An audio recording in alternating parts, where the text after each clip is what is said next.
150 wanakufa. Hatuwezi kupuuzia hiki kitu. According to huyu mtu anaitwa miongoni mwa watafiti wa mambo ya takwimu za dunia, anaitwa Benjamin Franklin. Yeye ametoa takwimu zake za kupekua vyanzo na vyanzo. Kumbuka hizi ni estimations, makadirio, lakini kweli ni kwamba huenda inazidi hapa. Naamini kuna wengine wanafiaga huko, taarifa zao hata vifo vyao hata havisajiliwi mahali, wanakufa wanazikwa. Wasajili wa vifo na uzazi hata hawajawahi kupata taarifa zao. Hivyo naamini hata haya makadirio yako chini, lakini niyatumie kwa sababu ni taarifa za kisomi, nizitumie tu.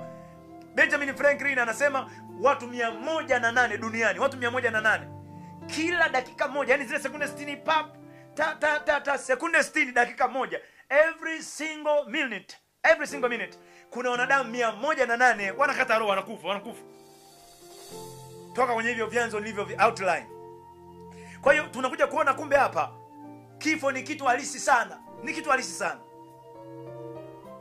kifo ni kitu halisi sana. Sijakusudia kuileta hii kama njia kukutishia, no. Ayubu 14:7 kumbuka andiko la Ayubu 14:7 limetokea kwenye mstari wa kwanza, anapozungumzia mambo ya kifo tu, kwamba mwanadamu aliumbwa na mwanamke, siku zake za kuishi ni chache, zimejaa tabu. Anazungumzia kwamba kufa ni lazima. Ila mstari wa 7 anataka awaambie watu kwamba jamani, kufa sio mwisho wa mchezo. Mstari wa 7 anasema lakini kuna tumaini tena kwa mti. Ni prophetic symbolisms. Trees zinazungumzia watu, ndio kwenye lugha ya kinabii. Miti inataja watu, mti inataja watu. Anasema naona watu kama miti inakwenda, yani miti kwenye lugha ya kinabii inazungumzia watu. Sasa Ayubu anasema kwenye Ayubu 14 inasema kuna tumaini tena ya kwa mti kama umekatwa utachipuka tena. Kwa hiyo unakufa kwenye mwili wa uharibifu, unachipuka kwenye mwili usio wa uharibifu.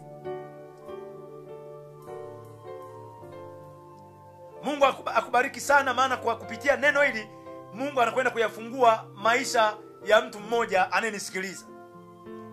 Sasa naomba niweke sawa jambo lifuatalo. Watu wakisha kufa hawapati tena nafasi ya kurudi mahali ambako walikuwepo. Naomba niweke sawa.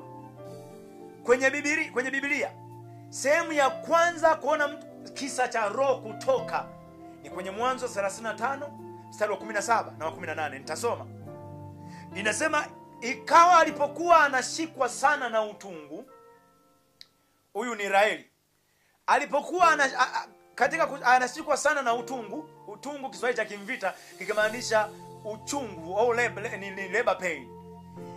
Mzalisha akamwambia usiogope, maana sasa utamzaa mwanamume mwingine.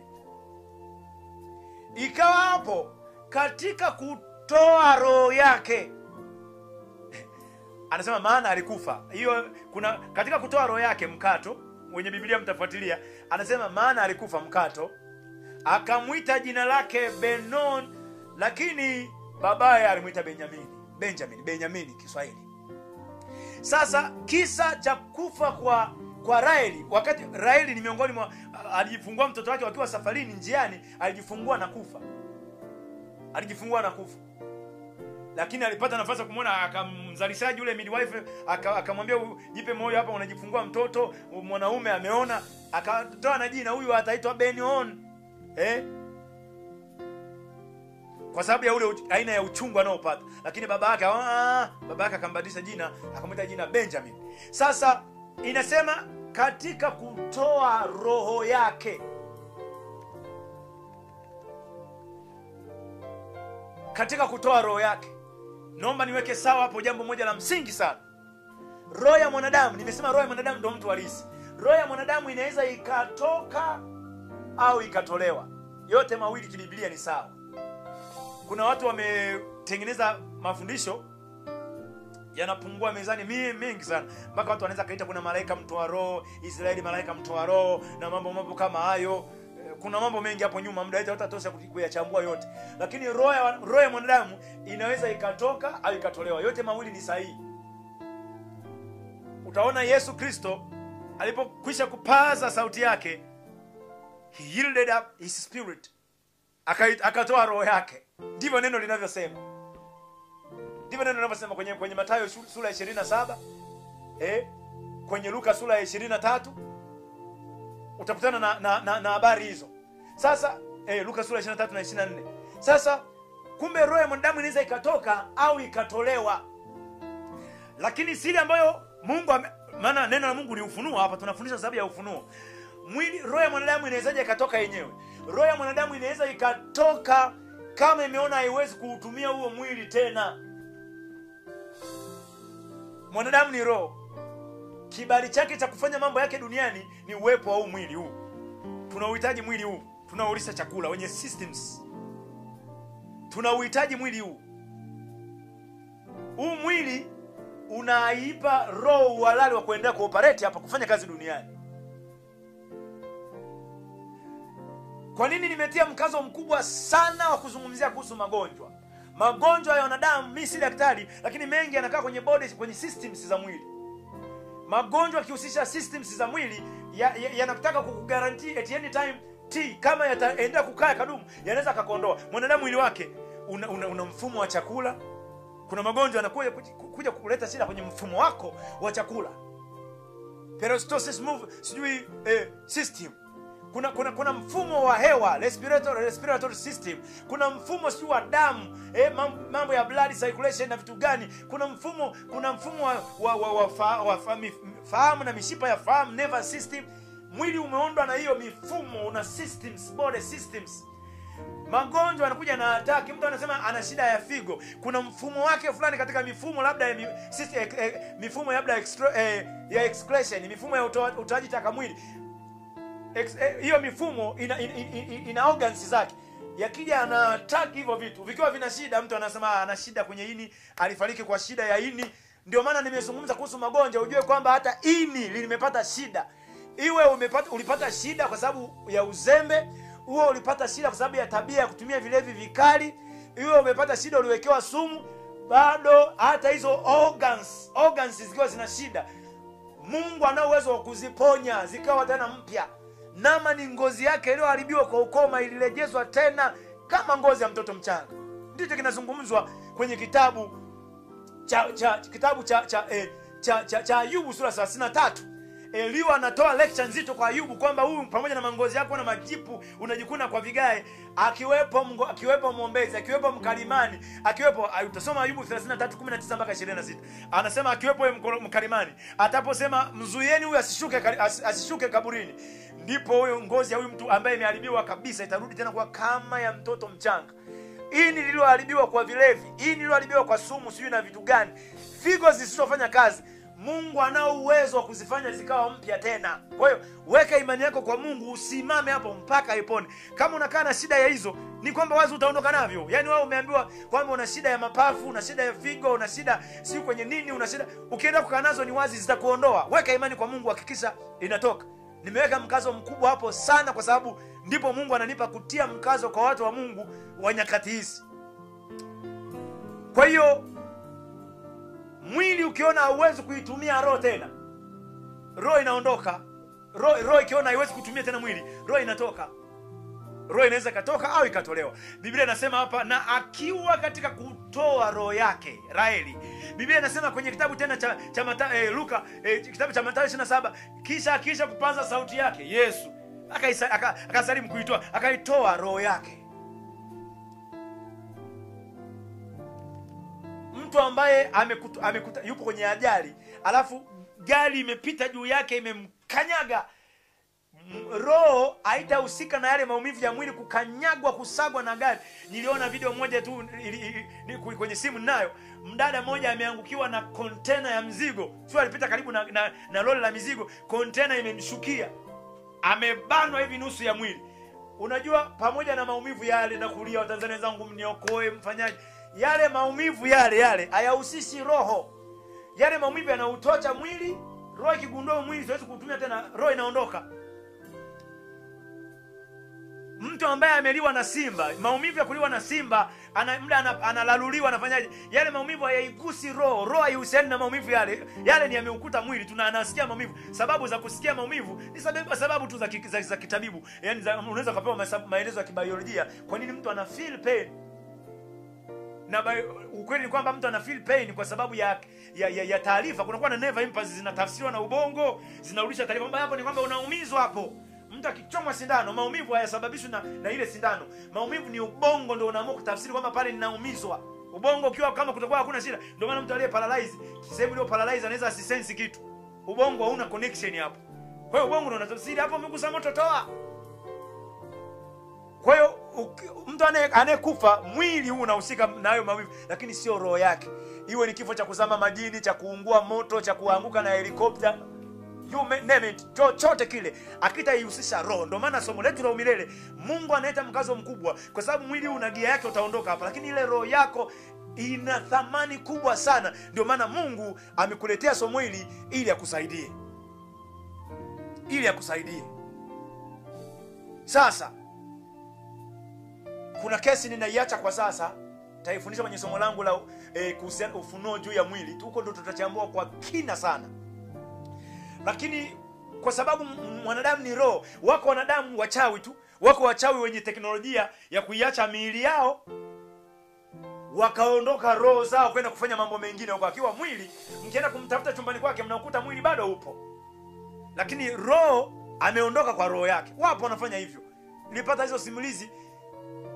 Kuna vijiji vina uchawi. Kwa hiyo nilipata simulizi za watu walienda kutembelea kwenye moja ya vijiji ninachokifahamu. Wakawa wanalala nje, kwa desturi za hizo kijiji hawalali ndani, wanatandika mikeka nje, wanalala nje. Sasa wakakuta huyu mtu, mvua inaanza kunyesha, watu wanaamka kwenda kujikinga ndani, wakaona yeye bado amelala zake, mvua inapiga. Wapataka wengine wageni kumwamsha, anambia msimuamshe, huyo hayupo. Yaani wenyeji wanajua kwamba huyu ni huyu mwenzetu tunajuaga ana tabia za uanga huyu, na uende wamemwamsha uzoelea uchawi. Kwa hiyo wenyeji wanafikiri mbona atoki, mvua inamnyeshea. Watu wakaambia huyu hayupo. Mvua inakana, mvua ilinyesha akiwa zake. Unajua wachawi na wenyewe wana ukomo, hawawezi mambo yote. Sasa mvua ametoka kwenda kufanya mambo yake ya kichawi na kuhudhuria vikao vyao vya kichawi, amewaachia mwili hapa, kumbe yeye mwenyewe Alisa ameondoka. Huyu mwenyewe Alisa anayeondoka ndio naye mzungumzia huyu mimi. Mvua ni ya Mungu. Sasa mvua imenyesha, yeye kabla hajarudi hakuwa na namna ya kuwahi kurudia mwili wake ile auondoe sehemu inaonyesha mvua. Na niwahi kusikia habari za mwanamuziki mmoja duniani hapa, ni Mkongomani, alikuwa naye anafanya hizo astro travel za kuondoka, unauacha mwili. Nilisimuliwa na Mkongo fulani. Swala la proof yake itakuwa kama ni ngumu sawa, lakini niliambiwa kuna mwanamuziki mmoja wa Kikongo wa zamani, sio kama ni Pepe Kale au ni nani, lakini nilitajuaga na jina. Niliambiwa alikuwa ana tabia kufanya hizo astro travel za kuondoka kiroho, unauacha mwili. Sasa hizo safari zake, kuna wakati akaondoka akachelewa kurudi. Kwenye kuchelewa kurudi akakuta huko mwili, unajua unakaa siku 2, 3, 4, akakuta mwili huko umeharibika. Watu wanaojua wanasema kifo chake ni cha namna hiyo, kinachotokana na kujiondoa, alafu akachelewa akakuta mwili umeharibika. Shetani hana alternative ya kukupa mwili.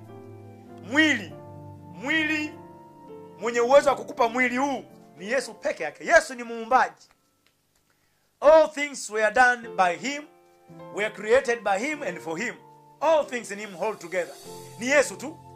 Vitu vyote Yesu ndo alikaa kama fundi study wa kudesign mambo mwanadamu afananie vipi wakati wa uumbaji. Yesu Kristo ndiye anayetajwa kwenye kitabu cha Mithali sura ya 8, personified wisdom of God. Mithali 8:23 mpaka 30. Anasema yeye alikuwa ni fundi study wakati wa uumbaji. Ndio alidesign vitu viendaje. Kwamba hapa kwenye figo kuwe na upande wa huku na wa pili huku. Fundi study wale design hayo mambo, kwamba pua ya mwanadamu isigeukie juu akasumbuka muda mvua inanyesha maji igeukie chini. Fundi study wale buni ni Yesu. Ndio ana uwezo wa kukupa mwili kama mwili utapotea.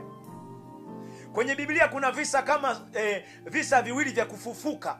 Nilitaja aina za ufufuo. Kuna visa kama viwili vya kufufuka. Kuna visa viwili, Elia aliwahi kufufua na Elisha mtumishi wa Elia, baadaye na Elisha alikuja kufufua. Wote walifufua watoto wadogo. Hakuna cases za Agano la Kale kufufua watu wakubwa zilizo kuwa recorded kwenye Biblia. Ila Elia alifufua katoto kadogo, Elisha naye alifufua. Sasa kinachofanyika muda wa ufufuo ni kwamba roho inaurudia mwili. Roho inaurudia mwili. Alichokuwa anakifanya pale Elia kumrejeza yule mtoto ni kwamba roho inakuja inaurudia mwili. wote kwenye cases za kufufuka ziwe kutokea, utasikia kesi za mtu aliporudia mwili wake akapiga chafya, sio akafanyaje. Hiyo haina uhusiano na kufufuka.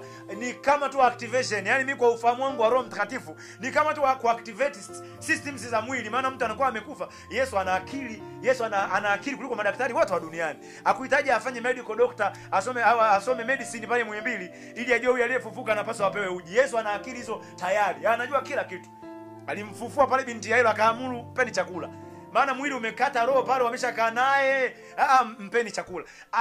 Anataka kuactivate tu systems zirudi tena kwenye kufanya kazi. Ndio maana wengi unakuja kukuta katoto kanafufuka, kanapiga chafya kama kuyaamsha tena mapafu na system tu za mwili zingine ziendelee. Hiyo sio elimu ya biology ya duniani, nakupa elimu ya Roho Mtakatifu. Sasa Agano Jipya lina cases kama 6 za ufufuo. Yesu alifufua, cases za Yesu kufufua. Yesu alifufua watu 4 waliothibitika wamekufa, watu 4. Aliwarudisha. They came back to life. Petro alimfufua Dorcas. Paulo alimfufua Eutiko. Sasa hizi cases za kufufua zote, wao waliofufuka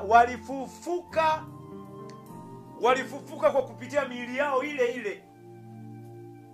Binti Yairo alirudia mwili wake ule aliurudia. Ni kama tu roho inakuja na uingia tena. Yesu alipokuwa anamwambia Lazaro njoo kunje, alikuwa anazungumza na Lazaro alisi kwanza, alafu naomba niweke sawa hapo. Wote hao walifufua watu wengine miili yao ikiwa haijaharibika. Lakini Yesu Kristo hakuhitaji kuwe na huo mteremko kwamba lazima kujiita roho irudie mwili wake ule. No. Yesu yeye ndo muumbaji. Kwa hiyo mwili wa Lazaro siku 4 ulikuwa umeoza.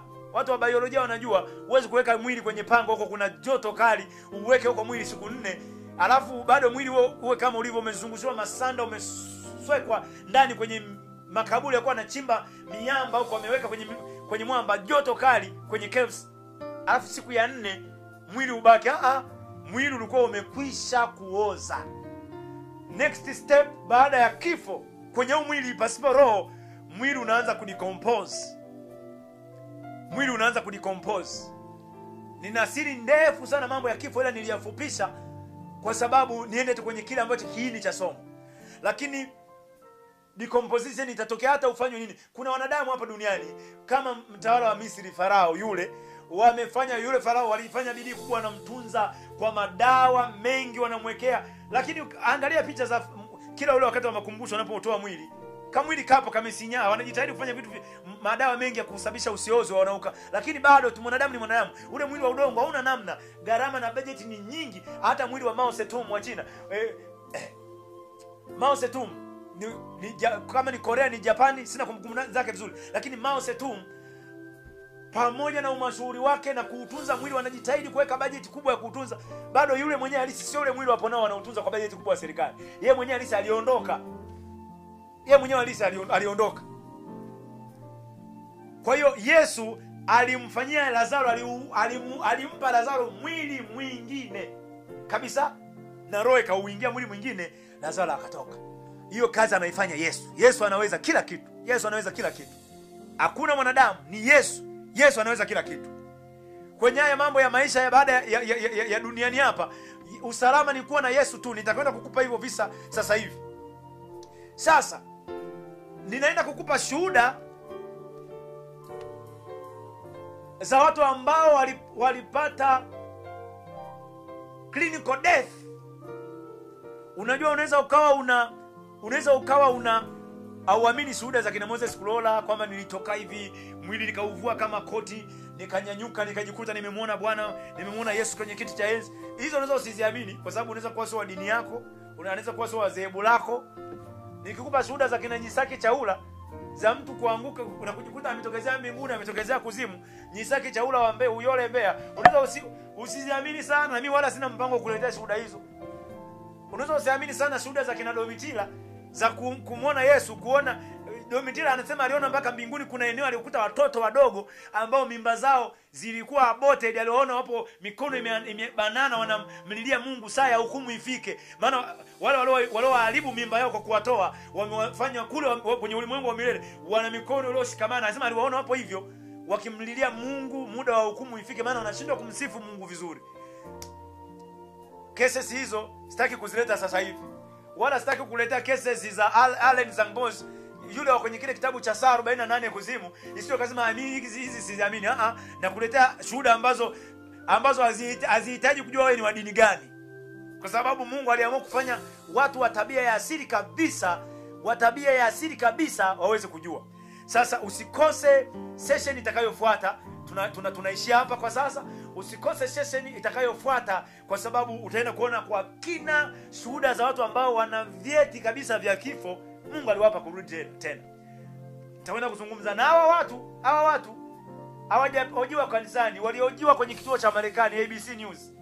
Mimi sio mtazamaji mzuri wa TV, lakini hiyo siku Mungu alitaka nisikie, akanifanya nikarudi nyumbani kabla wakati saa 5 asubuhi. Nikakuta kwenye kipindi kwenye hiyo TV, wana kipindi kimewekwa pale kinaitwa Beyond Belief. Mambo ambayo ni zaidi ya vile unaweza kuamini. Na ni sio session hiyo, sio kituo cha television cha kidini, sio cha kidini. Lakini walitafuta wanadamu wenye vyeti kabisa, wenye clinical death certificates. Alafu wakaoji nini kiliwakuta, nini kilifanya ukafa ukawepo tena. Stay tuned, usikose session inayofuata, na Mungu akubariki sana.